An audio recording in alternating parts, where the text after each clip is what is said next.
Dette er vores lille fremlæggelse om casino-udregninger på kortspil. I vores problemformulering, det er, hvad er chancen for at trække et sort kort? Hvad er sandsynligheden for at få et billedkort? Hvad er chancen for at trække en klør? Og hvad er chancen for at trække et S? Hvor vi så har lavet en udregning her nu. Og jeg regner dem så også lige efter. Hvad er chancen for at trække et sort kort? Det vil sige, der er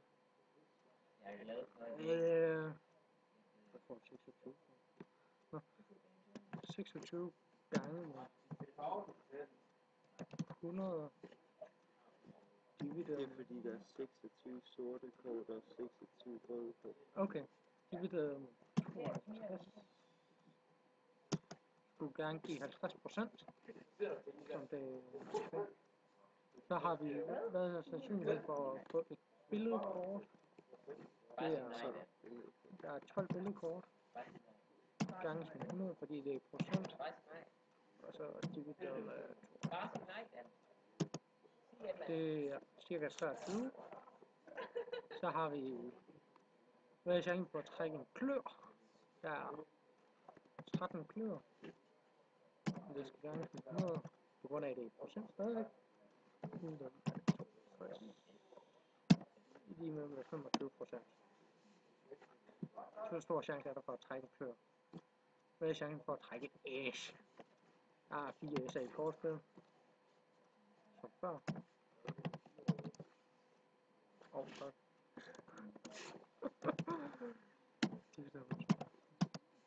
Det er cirka 7.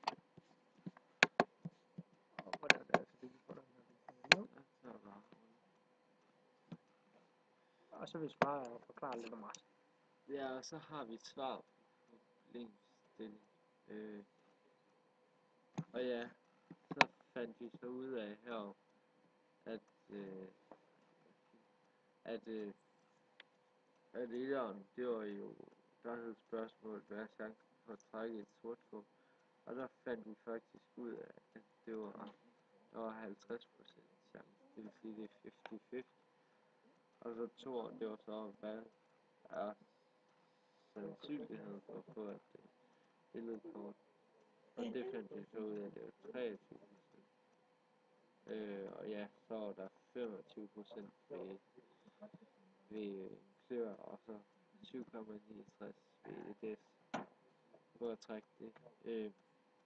Og ja, konklusionen, altså, vi kan konkludere, at chancen for at trække en klør er 17,31% større end ved at trække S.